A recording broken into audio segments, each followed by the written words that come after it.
Okay, guys, I need to put you onto something, and it's something I really think that the supernatural audience is going to like. It's called Reign of Shadows and Endings by Melissa K. Rorick. An instant part New York Times bestseller. It originally blew up on Book Talk, like tens of thousands of reviews. Major fan obsession energy.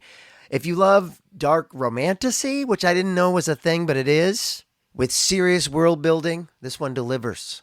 Fae, dragons, gods, shifters, vampires. Basically everything that a supernatural fan could want. Plus a really unique twist with modern technology woven into the fantasy world. And the tropes, oh man, don't get me started on the tropes. You got fated mates, enemies with benefits, morally gray characters like Rich, touch her and die, forced proximity, truly all the good stuff. But what really stands out is the emotional depth. The main character is dealing with anxiety and depression in a way that actually shapes the story, so it hits on a deeper level while giving you, that addictive, dramatic romance. Also, if you're a special edition person, there's a gorgeous deluxe version with stenciled edges, foil details, and full-color character art from Kensington Publishing. It's on sale now, so if you've been looking for your next fantasy binge, this is it. Reign of Shadows and Endings by Melissa K. Rorick. You can find it anywhere books are sold, in print and in ebook. This episode is brought to you by Nordstrom. Whether you're packing for a vacation or dressing for a wedding, Nordstrom has head-to-toe looks for wherever summer takes you. From swimwear and bold color to romantic florals and dresses that make an entrance, find the right style for every unforgettable moment. Shop new arrivals from brands you love like Farm Rio, Free People, Vince, Waif, and Stod. Plus free shipping and returns and styling help whenever you need it make it all so easy. Shop now in stores at Nordstrom.com or download the Nordstrom app.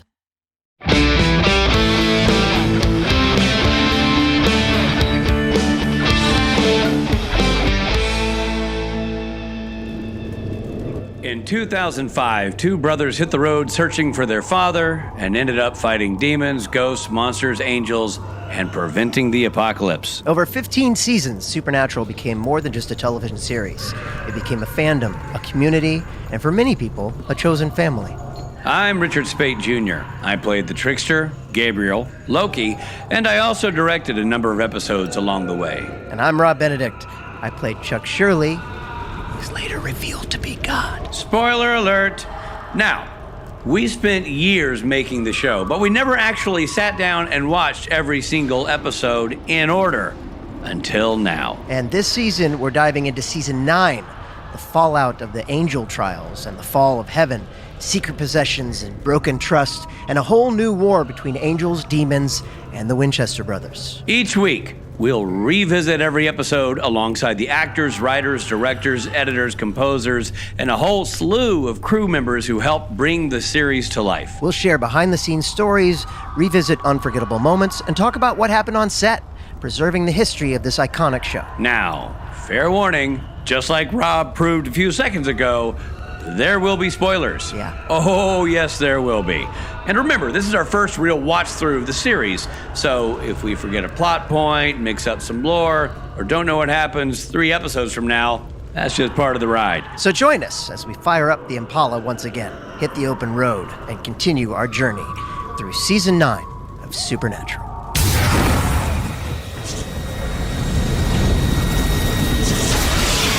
Hey everybody, it's Rob Benedict. Hi, I'm Richard Speight Jr. And we're talking about Season 9, Episode 4, Slumber Party. What? Bring over the snacks and your very own pillow. It's a slumber party. Boo, ba, ba, bee, dee, ba. It has nothing to do with the episode, but we're calling it the Slumber Party. Ba-dee-ba-da-ba-dee-ba-da-ba. We're gonna stay up all night and Rob's gonna talk about boys. Slumber party. Why Slumber Party? I guess because Charlie's over at their house. Right. Is this a sleepover? I didn't feel like the Slumber Party part of the episode came through, but hey. I'm 100% with you. I don't think I knew it was called Slumber Party till right now. Yeah. We could have done something on The Wizard of Oz. Well, yeah. Yellow Brick Road. Anyway. It seems like it might have been more a Wizard of Oz type thing, yeah. But we'll get into it. Oh, yeah, we'll get into it. But first. Oh, man. Are we going to get into it? We are going to be so deeply into it that people are going to go, will they ever come out of it?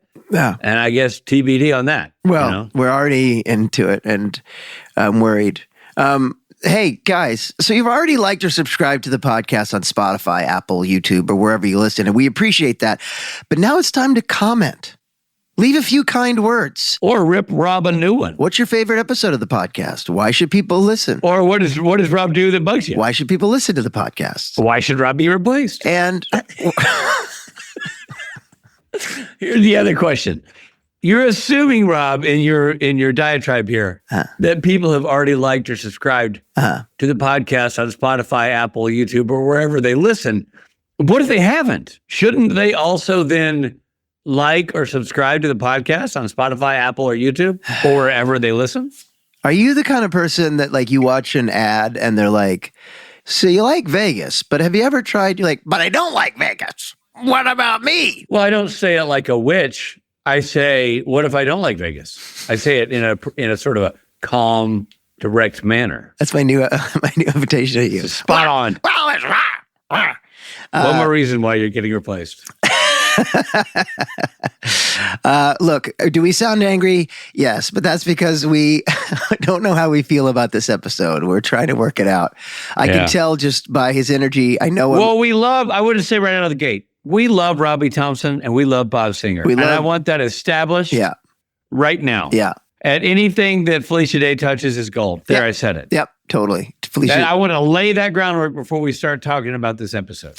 I'd like to just, for the record, agree on all those points. Bob Singer is a saint and the father of Supernatural, pointing into the bayonet for the entire run of the show. Yeah, and honestly, there were some shots in this that were fantastic. Fantastic shots. Loved, and Robbie Thompson, possibly my favorite writer, top 3 of this show, or ever.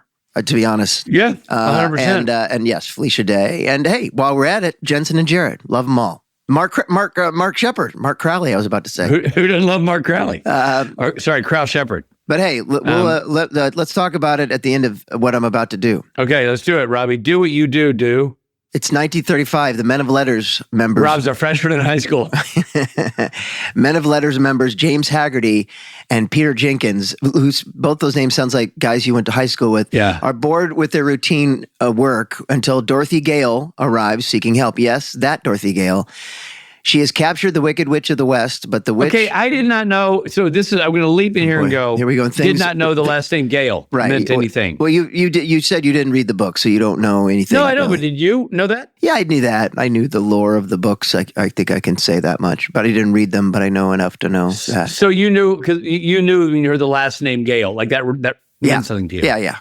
Wow, I had no idea. She's captured the Wicked Witch of the West, but the witch escapes and possesses Jenkins. God. It always happens to someone named Jenkins. Classic Jenkins. After Haggerty kills his friend, Dorothy traps herself and the witch inside an enchanted bottle to contain the threat. Did Robbie Thompson know your friend Mike Haggerty? No, I don't think so. Okay. I'm just wondering if he put the name Haggerty in there, because that's someone that you know. And you knew Robbie Thompson, so I didn't know if that was... I knew 2 Mike Haggertys. There you go. Well, this is... the old character actor? You probably know who it is if you saw him. He's a comedic character actor out of Chicago. Mike Haggerty? Died a couple years ago. Mike Haggerty? Yeah. There's a Mike Haggerty, our age guy, friend of ours, and then an older guy who passed away a couple years ago. Right. I was kind of trying to make a joke in a way. Be like, I knew 2 Mike Haggertys. Did you know that one guy in Chicago? I'm like, who? Mike Haggerty? Oh, yeah. Oh, boy. Present day, Sam continues pressing Crowley for information on demons while Dean tries to lighten the mood with a binge-watching Game of Thrones binge watch. You know what? I got to tell you something interesting about the guy who played Jenkins, whose actual name is Andrew Jenkins. Okay, great. This would have been great like 2 minutes ago when I was doing the Haggerty bit. I'm just remembering. But that guy in Unfinished Business in Supernatural years ago played the double me.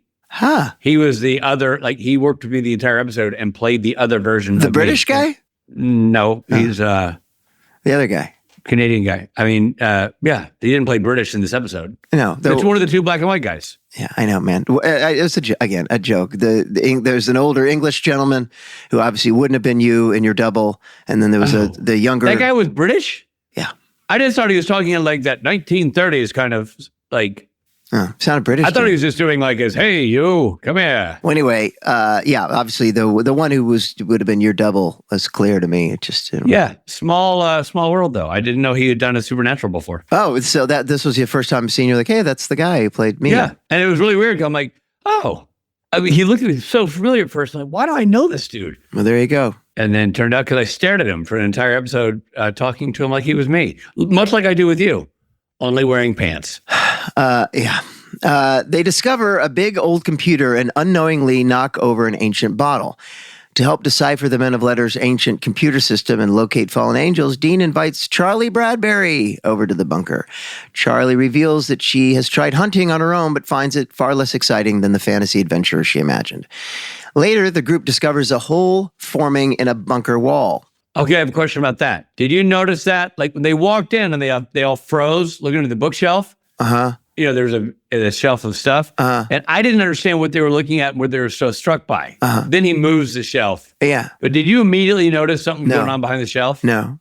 Neither did I. So I thought it was really weird. They walk in, they're like, hold on. And immediately I'm thinking, did the shelf move? Did it? Yeah. No. What am I not seeing? Yeah. No. So but they noticed something behind the I knew shelf. the bottle had broken and saw that. and Yeah. shit started going up the wall, but yeah, I don't know. How did the bottle fall over, by the way? Did I miss that? I think they're just like moving things and kind of getting ready or something, and something that tips it over, I guess. Well, what's interesting is a supernatural force blew it off, like blew the cap off. You see it sitting there and he goes, poop. Oh. You know, it's just, and so I'm like, why didn't you do that when it was sitting upright? Yeah, I don't know.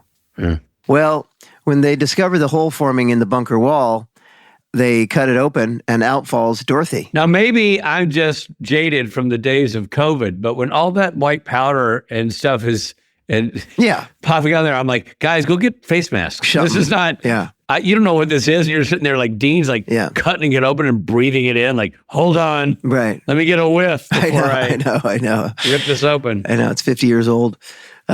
She explains, Dorothy, who falls out, explains that she and the Wicked Witch were trapped inside the bottle for decades, but now both of them have escaped. Charlie is thrilled to meet the real Dorothy, who reveals that her father, L. Frank Baum, the author of the famous books, based his books on actual events, but altered many details. Dorothy explains that the witch is searching for a key hidden within the Men of Letters bunker. The key opens a portal to Oz, allowing the witch to return to her armies and reclaim power. Sam and Dean investigate while Charlie and Dorothy bond over stories of Oz. The brothers discover the witch has already visited Crowley and is determined to find the key. Dean eventually realizes he unknowingly stored it in his room after cataloging Men of Letters artifacts. That seemed also like a reach. She's like, I've seen that key. And then it cuts to him like organizing. I know. Found it. I know. Yeah, that was weird. The witch attacks before they can secure it. During the confrontation, she blasts Charlie with magic, seemingly killing her. Desperate, Dean secretly calls upon Ezekiel, the angel possessing Sam, to heal and resurrect Charlie. Jared Padalecki doing a nice job. Yeah. Morphing into, going from Sam to Ezekiel. Yeah. I like that. Mm-hmm. That was good. Ezekiel reluctantly agrees. Yeah, I was thinking Tomo's doing some of his best work, and we haven't seen Tomo in several episodes. Yeah. But Tomo's like, believe me, Tomo's aware. He's like, yeah. Sam briefly hears Dean refer to the angel as Zeke, becoming suspicious, while Charlie later learns she actually died and was brought back. As Dorothy and Charlie research ways to defeat the witch, they realize clues hidden in Baum's books may hold the answer.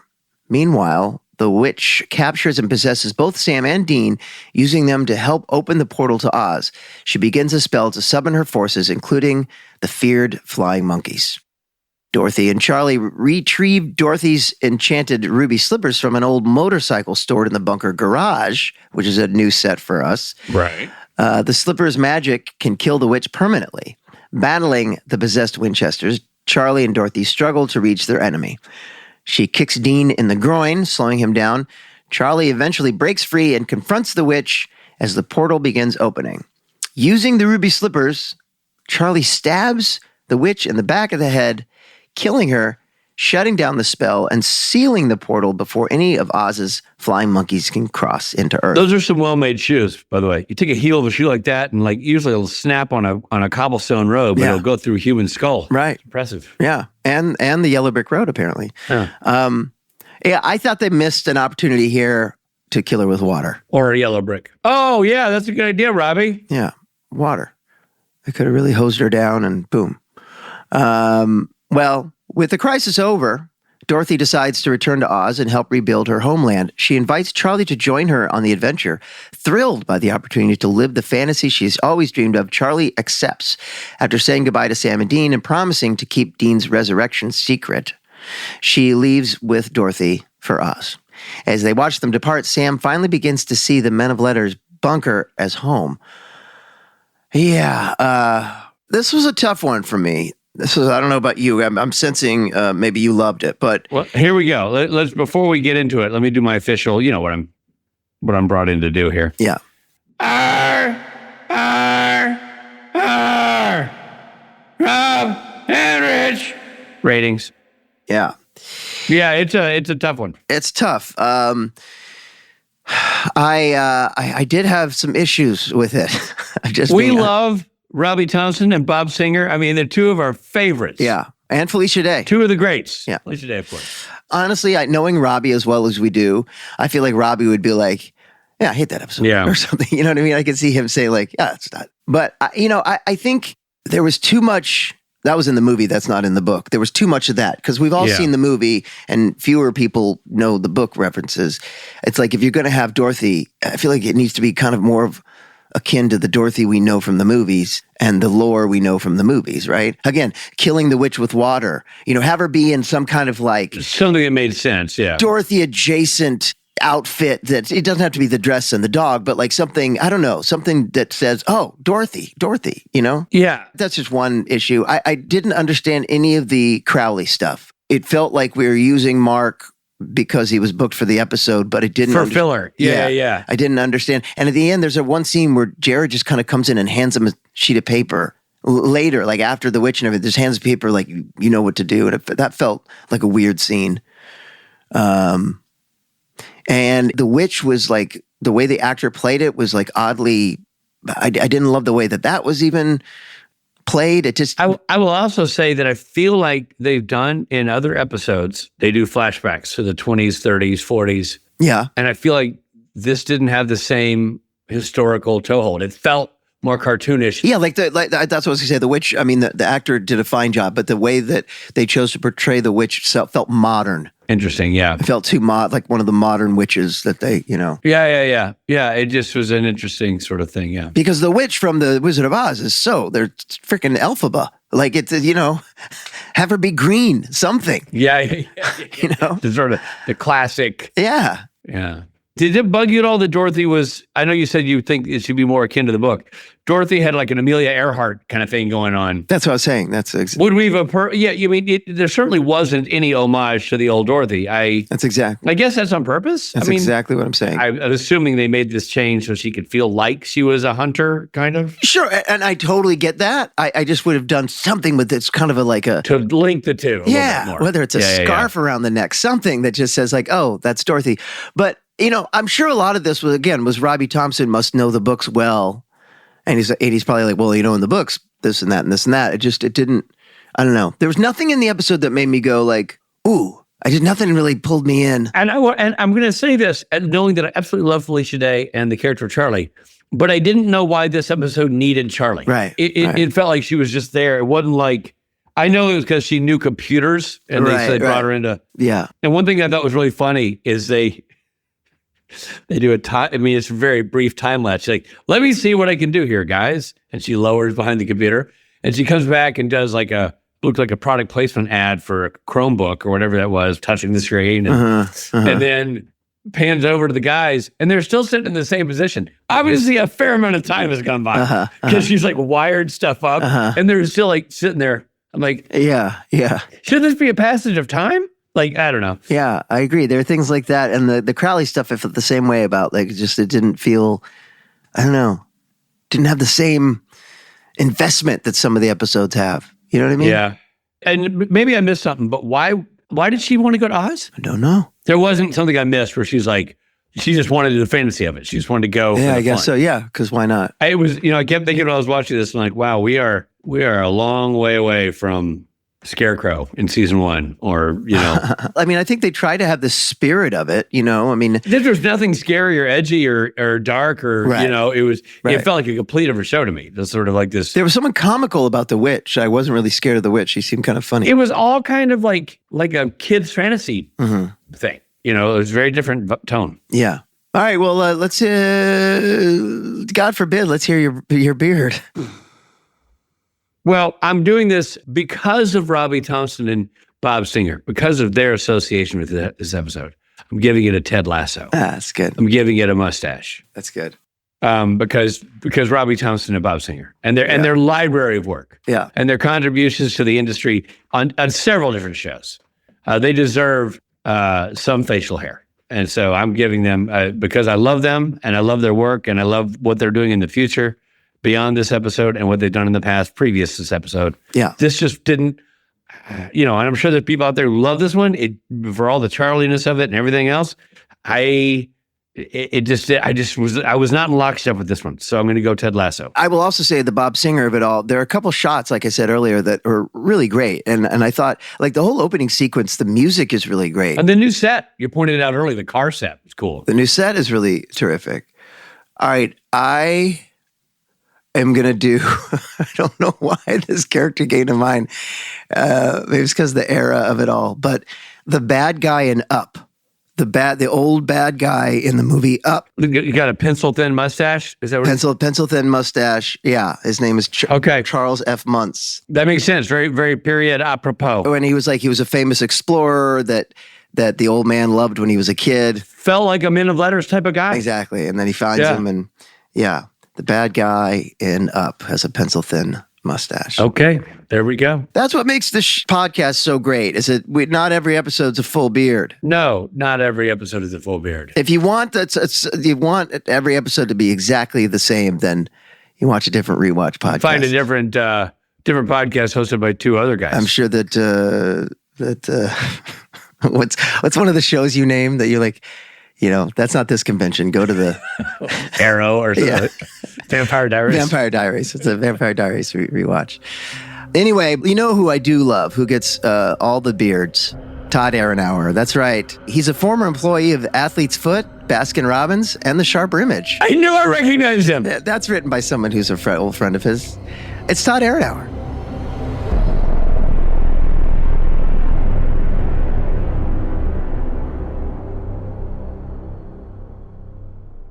Well, let's dive right in.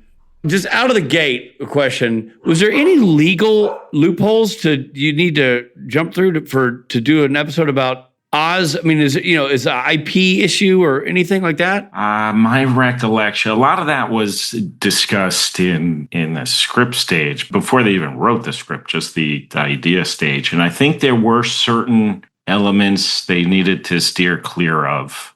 The slippers. Because at the end of the visual effect, and it opens up, you see the yellow road. You see some core elements of yeah.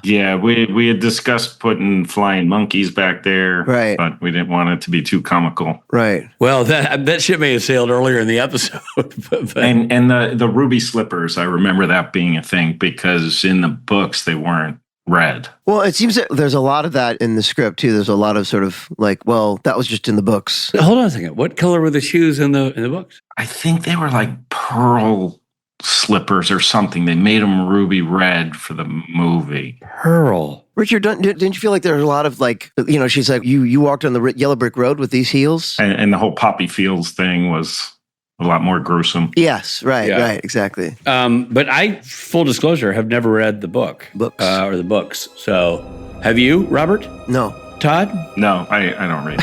I wait for the movies or the TV shows. Hey there, this is Richard Spate, and I hope you're enjoying this episode, but we need to pull over for a second for some messages.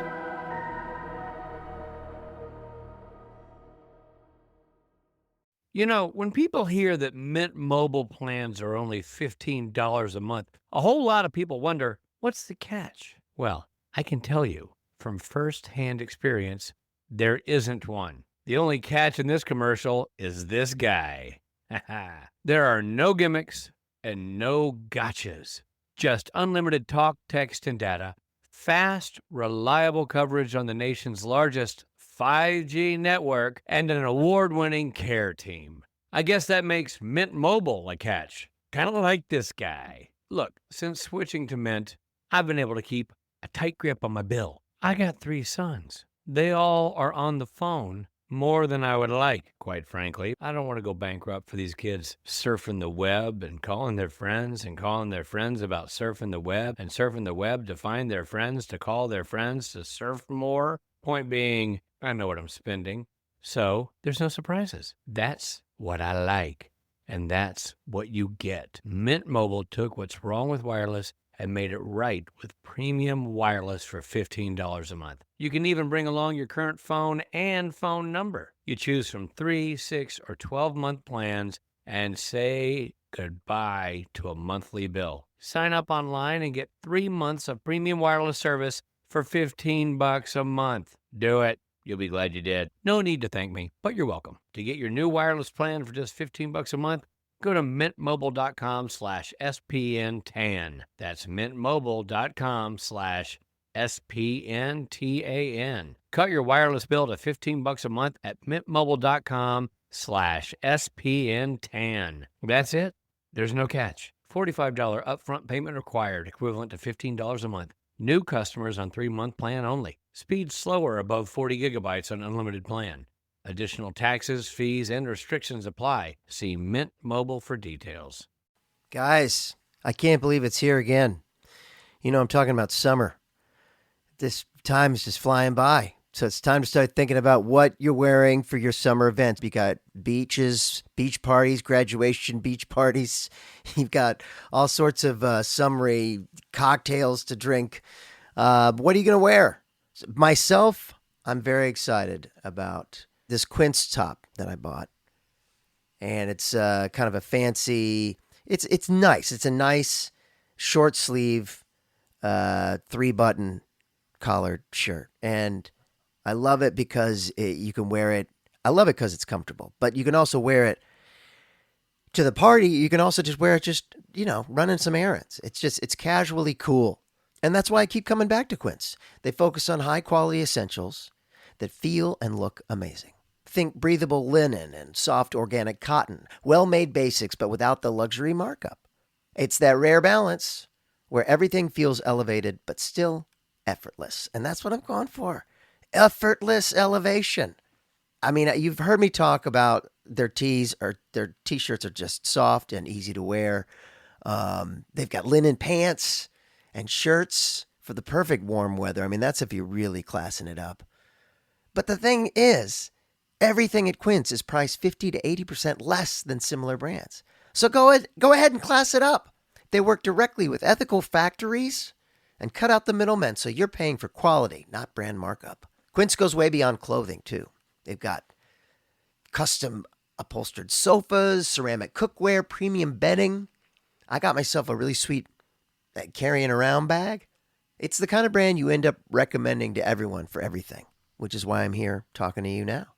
Elevate your summer wardrobe. Go to quince.com/STN for free shipping on your order and 365-day returns. Now available in Canada, too.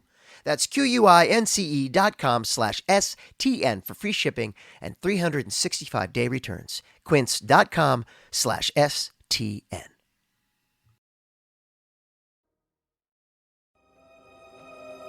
Thanks for listening. Now, back to the episode.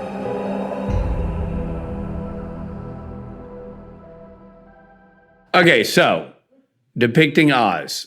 How were those decisions made? How did we go about deciding what Oz would look like, since you are somewhere hovering between literature and cinema? Yeah, this episode stemming from existing material, existing IP. There, like you had asked, are there certain infringements, clearances, legal stuff that we need to steer clear of? So those things the writers navigate. Robbie, who wrote this, Right. In the writer's room, they're navigating that as they're breaking the story as to what they can and can't talk about, what they need to steer clear of.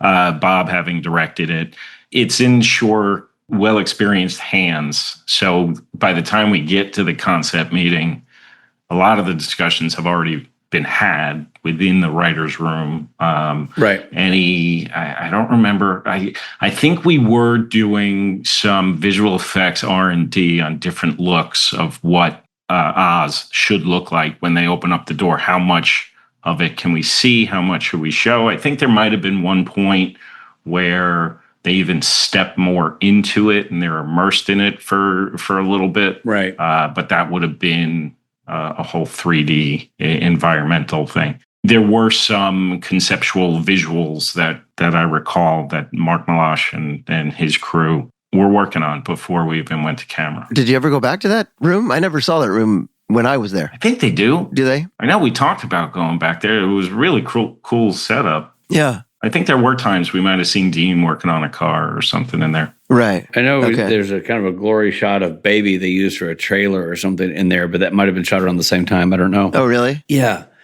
So Todd, did you rewatch, out of curiosity, did you rewatch the episode in advance of this interview? I did. Okay.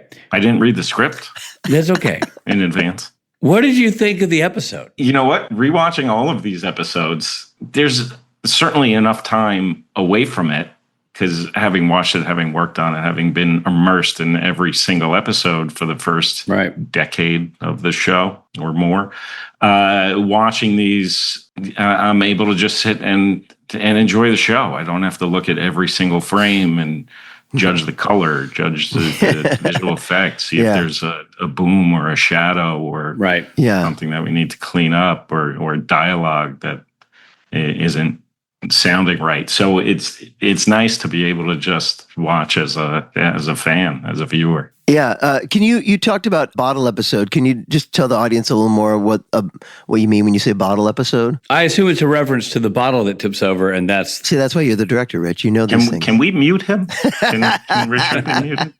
Hey, listen, nothing could make me happier than to mute on this one. This is a challenging episode to discuss. So a bottle episode, a lot of times, not always, but a lot of times in traditional series television, you're trying to make the best shows that you can, but often because of schedule, because of budgets, there are some episodes where the budgets are bigger than others, whether it's the first episode of the season, last episode of the season, some episodes in the middle, visual effects, special effects, just there's more put into those episodes that need more time to shoot or need more budget for visual effects, special effects, whatever. So you have to make up for that somewhere. So some episodes within the season, they call them bottle episodes because you sort of bottle them up within the stages, within the sets that you already have. So you're saving money. You don't have to go out on location.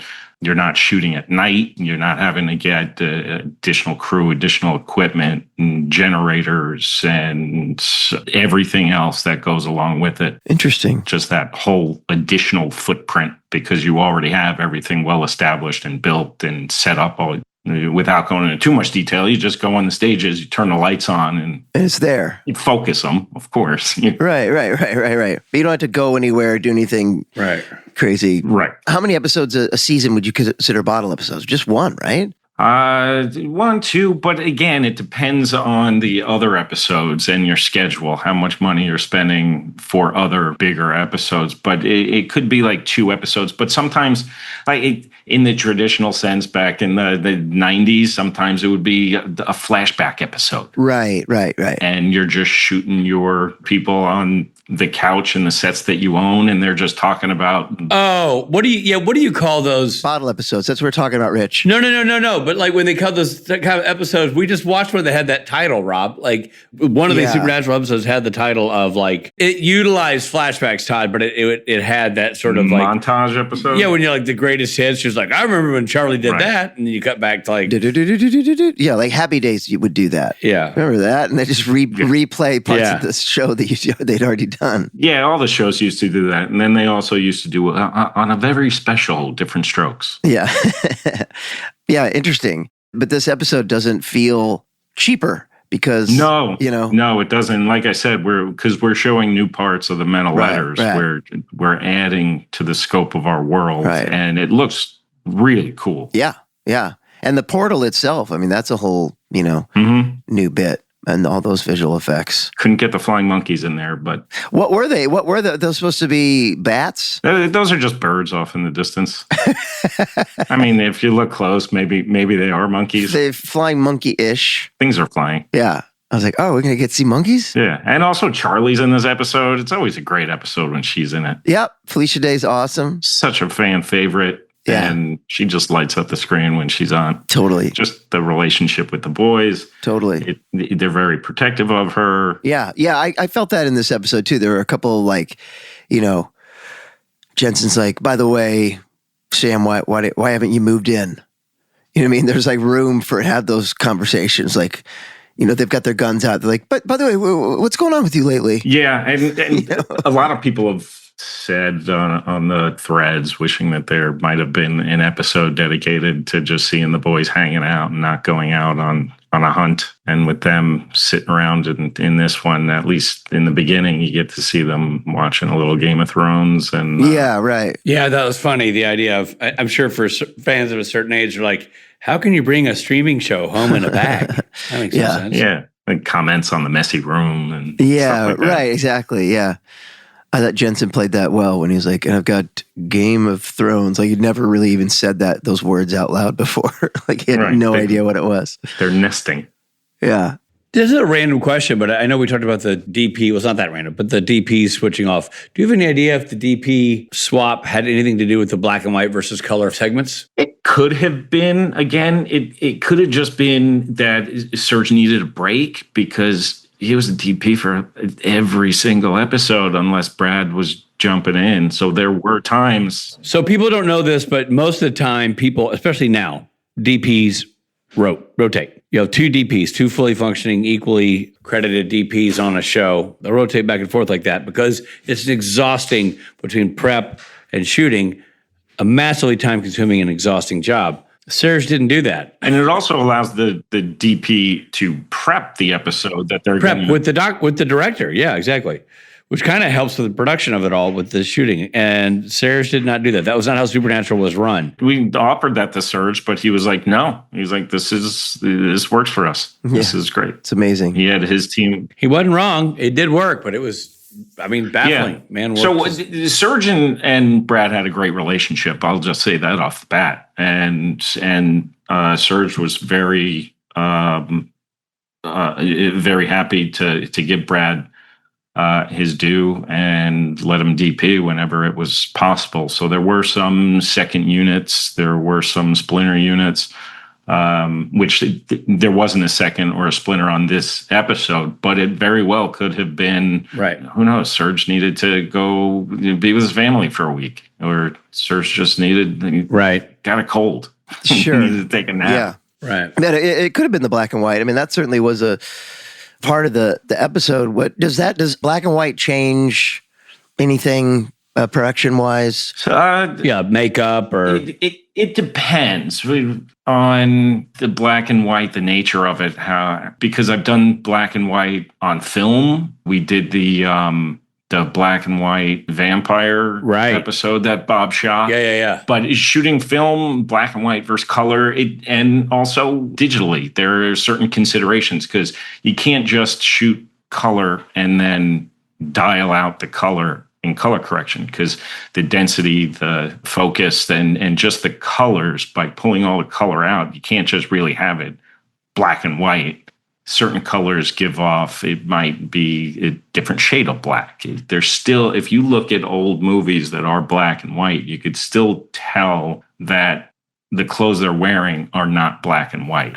Mm-hmm. So we probably did some color tests just to see makeup-wise and wardrobe and sets, what will those look like if it's red, if it's blue, and then the shades of each of those colors, how do we want that to pop as much as possible, so it actually looks of the time that we're trying to go for. Right. That makes sense. Yeah, interesting. This is part of what your job is, right? Robbie Thompson turns in the script and you look and you're like, okay, production, how do we make this happen and what can we afford to do and that kind of thing, right? Yeah, and shooting digitally as opposed to film, going black and white, it does make it less complicated. Right. Because shooting black and white, then are you on film, Are you shooting black and white film or are you shooting color film? What film stock are you going to use? Right. So there's a bit more testing with film stock and lighting. So this is you've been on the show since the pilot. At this point, you have 2 seasons left. When did you start getting ants in your pants that maybe it was time to move on? 2 seasons is still a lot of TV, by the way. I mean, just like in the 2 seasons, you still have 44 episodes left to go. Sure. I mean, Yeah, we were doing 20, 22 episodes a season, so they were long seasons. Yeah. And for a long time, by the time I was finishing, even before I finished the previous season, the writers were already back in working on the next season. So Right. there was a lot of times that I only had maybe a couple of weeks off, if that, in between seasons. So you working on a show for so long, some people would say never work on a show longer than 4 or 5 seasons, regardless of how long it's going to go. You never know how long a show is going to go. This particular show, Supernatural, this episode is a good example where every episode can be different. Every episode, it could be a straightforward genre episode. It could be a comedy episode. It could be a drama. It could be a thriller. It could be a horror. So there was often many episodes throughout a season where I was doing additional research and I was researching cameras. I mean, Ghost Facers was a big one that was early on where we were researching cameras and how can we make this work? There were other episodes, whether it was changing channels was a big one. How do we shoot this and give each scene, each segment, its own look that's accurate to the show that we're trying to portray? And animation and visual effects, there was always different things that were being thrown at it. So I forgot which season it was that, was it during season 5? Where we did the Ghost Facers web series, where the videotape part of it all. The one you did with the separate one. The web series that was separate with Phil that I was a director on, and there was just a lot for Supernatural that I was allowed to do, a lot of room to play, and it was just very collaborative, and no idea was too off the wall to talk about and discuss, to figure out how to tell the story we wanted to tell. And there was one point I was researching 3D. Eric said to me in one of the early seasons, he was like, we're hearing more about movies doing 3D. Is this possible? Is this something we could do? And I went off and was doing research on how could we pull it off. Right. And you came back and you said no. No, we could have. We could have. We pitched it to Warner Brothers, and Chuck ended up doing it poorly. I shouldn't say poorly, but it was just like a scene or two. Warner Brothers found that getting the glass. You mean Chuck the TV show? Yeah, Chuck the TV show. But there were a few different shows at the time that tried to do some version of 3D, which at the time it was difficult getting the glasses out to people. That was a big expense. Yeah, sure. Oh, yeah. Right. And I found a company who could shoot it at a reasonable price. It wasn't going to cost us too much more money to do it. They had ways of getting glasses out also. Wow. And there was other shows sort of beat us to it and didn't do it well enough, or it didn't gain enough interest. I shouldn't say they didn't do it well enough. It didn't show that there was enough interest in the viewers. They weren't seeing any more people watching the shows, tuning in than would have normally. So they were just like, nah. Wow. I get it. But it was still interesting being able to do the legwork and ffigure it out. Yeah, and that does sound interesting. Find out other technology. I enjoy that stuff. So even after Supernatural, I've been trying to just follow that experience with everything. I'm not a producer that would say no. If there's an idea, I'm like, oh, that's interesting. Let me try to figure that out because that sounds cool. Yeah. So that's what's great about what Eric created. I mean, Eric is the kind of creator that goes, what can we do to push the envelope, whether it's content or the way we're telling the story, and he always sort of, rode that line and tried to push it and make it different. All the things that Supernatural did, the Changing Channels episode, the French Mistake, like all those kind of episodes I always felt like we were doing something that was rare. Yeah, man, there's a lot of cutting edge stuff. Eric just fighting for what he wanted, what he thought made sense, what was the best in the storyline or anything. One thing that always comes to mind, which is not one of the more higher end stuff, but just the title of the episode. I probably mentioned this on a previous podcast. Chris Angel is a douchebag, right. Where the legal team was like, you can't call it that. And he was like, well, why not? I want to. Right. And they were like, well, you can't. And it was just a back and forth until Eric just really put his foot down. And he said, this is what we're calling it unless you give me an actual reason why we can't. And the legal team came back and said, okay, we'll allow it because we've discussed it. And we're willing to take the risk because in order for him to have a case against the title, he would first have to prove that he is not a douchebag. Your Honor? Yeah, so even still, but the legal team was like, we're willing to take that risk. Wow. Somebody in that legal team looked at one of his other compatriots on the legal team and said, I went to law school. I thought I'd be helping the homeless, but now this is my job. I gotta be sure that I've got to check and see if Chris Angel is really a douchebag. Be sure that we can defend the douchebag element. Well, Todd, it's always a pleasure having you on. We appreciate you making the time. Oh, thank you. You're not a douchebag. I don't care what anybody says. That's the first time somebody said that. And you're a busy guy, so we appreciate it. Thanks, guys. Man. Thanks for coming in by. It's always a treat to have you. Yeah. Come back again. I'm sure you will. It's always fun talking to you guys. Awesome, buddy. Thank you. Thanks, guys. This is Jared Padalecki stopping in to say hi and let you know that we've got to take a quick break. Starting or growing your own business can be intimidating and lonely at times.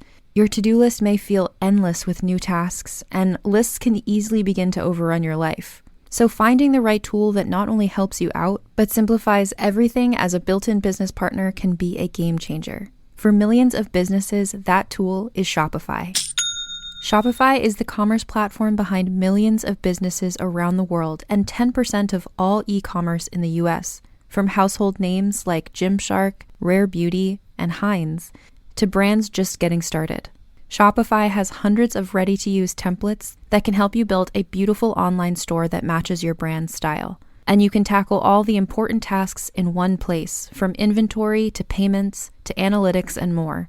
No need to save multiple websites or try to figure out what platform is hosting the tool that you need. And if people haven't heard about your brand, you can get the word out like you have a marketing team behind you, with easy-to-run email and social media campaigns to reach customers wherever they're scrolling or strolling. Start your business today with the industry's best business partner, Shopify, and start hearing. Sign up for your $1 per month trial today at shopify.com/realm. Go to shopify.com/realm. That's shopify.com/realm. So you're saying with Hilton Honors, I can use points for a free night stay anywhere? Anywhere.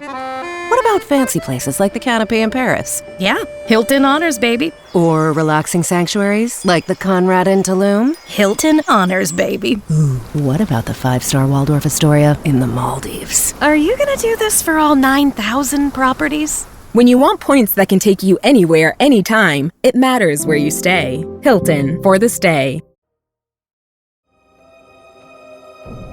Thanks for listening. Now, back to the episode. Well, Rob, just when you think you're not going to learn any more from Todd, you learn more. That's right. Todd has a great view of the party. Yeah.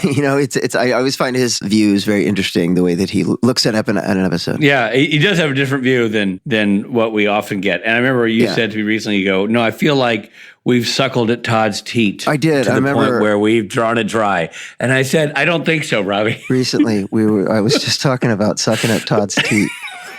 And you're like, I said, hold the phone. I think there's still more milk in there. Save it. And he said, well, save it for the episode. Let's start sucking. And here we go. We just got a cup of milk from Todd. All right, everyone. You just got Aronauered. It's Aronauer. Or Aaron Half Hour. It's Aaron Happy Hour. Well, Robert, let's go from that conversation with Todd, always informative, to this segment I like to call Mythology, Mythology, Mythology, Mythology. The 1939 Wizard of Oz film is based on a book originally published in 1900. Oh. The film is an adaptation of the first book. However, author L. Frank Baum, I have a rash. Whenever I have a rash, I like to put a L. Frank Baum. You know what that's Spanish for? The Frank Baum. Two jokes, same person.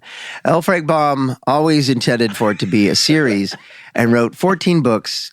Across the series, Oz develops into a richly detailed fantasy world with dozens of kingdoms, talking animals, magic inventions, Princess Ozma, the Gnome King. You'd think that would spell Gnome? No, there's no G on this one, just Gnome King. Jack Pumpkinhead, TikTok.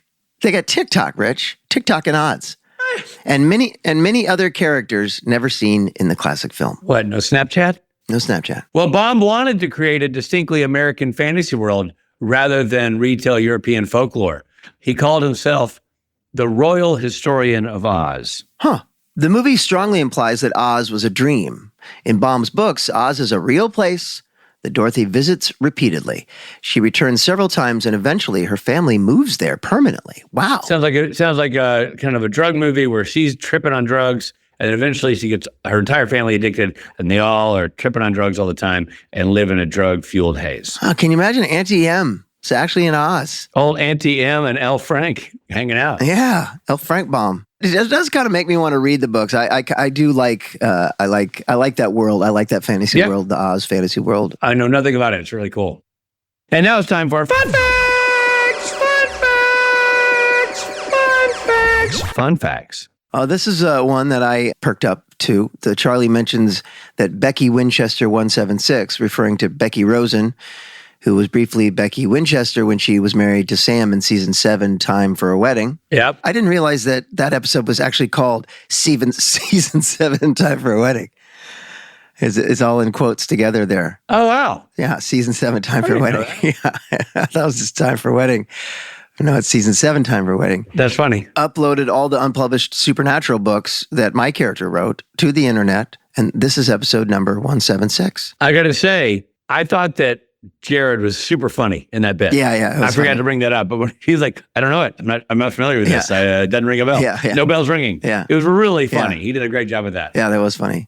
I think I said this, but I like the way that Jensen played the Game of Thrones. I just thought that was a good character choice because he wouldn't know what the hell that is. Supernatural's depiction of Oz is closer to the series of books by, you guessed it, L. Frank Baum than to the movie. The books take place against an ongoing supernatural conflict between good and evil Knievel. Oh. Oh, no, sorry, just good and evil. Oh, okay. Charlie uses the ruby slippers to kill the Wicked Witch. The ruby slippers were an invention of the 1936 film. In the book series, they were known as the silver shoes. So, that's a great lounge act. Different color, different type of shoe. Funny, the ruby slipper is so iconic. So iconic. And so, well, also, one of the things about that movie is that it's partially black and white, partially color. And so the ruby slippers really add to it being colored. That's probably why they made that switch. I'm gonna go on a limb here. But do you think that this is a weird question, but are we assuming that the supernatural Dorothy is aware of the movie? Yes, because she says several times in the books it was different. Okay. That was an invention of the movie. That's in the books it was blah blah blah. All right. But the ruby slippers they kept in there as a thing. That makes sense. Well, that's so iconic. Why they could have hosed her down? They could have. I know, dude. That's a great idea.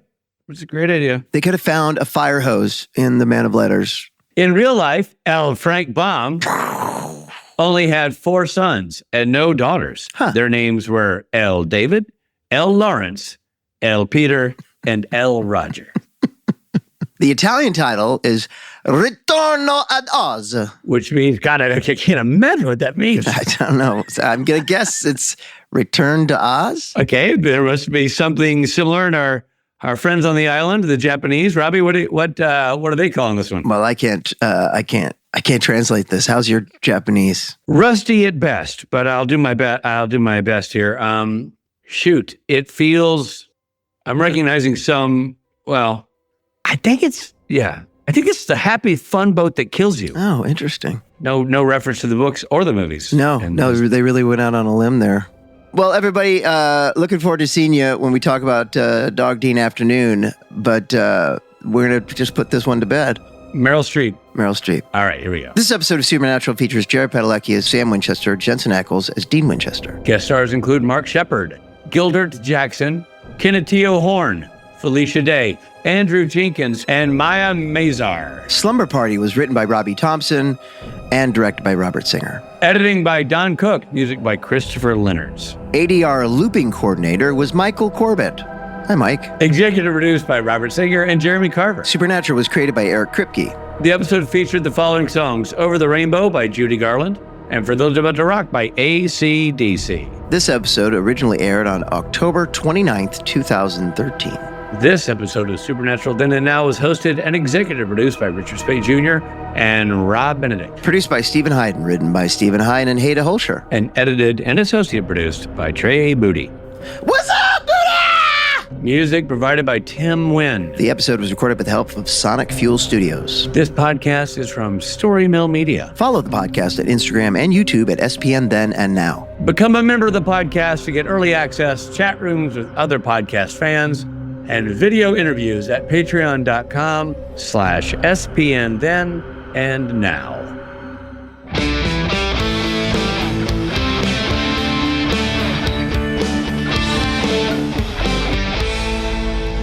He's a former employee. Just yes and me. Just help me just get this right. No! I can hear you while you're down. You're very tired. I know. I'm so tired, and I'm just trying to maneuver the car right into the alleyway, and you're like, oh. Nope, into the ocean. Right, exactly. We have a question here about the table read. Were you doing table reads at the what? It says, do you remember the table read? The table read? Production meeting? Whatever those meetings are called. All right. The concept meeting. First of all, Steve seems real angry. That was a very angry Steve Hine piping in. It's been that kind of podcast. Yeah, sorry, Steve. An injured finger couldn't hit your mute button. Ugh, leave us hanging, Steve. Story Mill Media.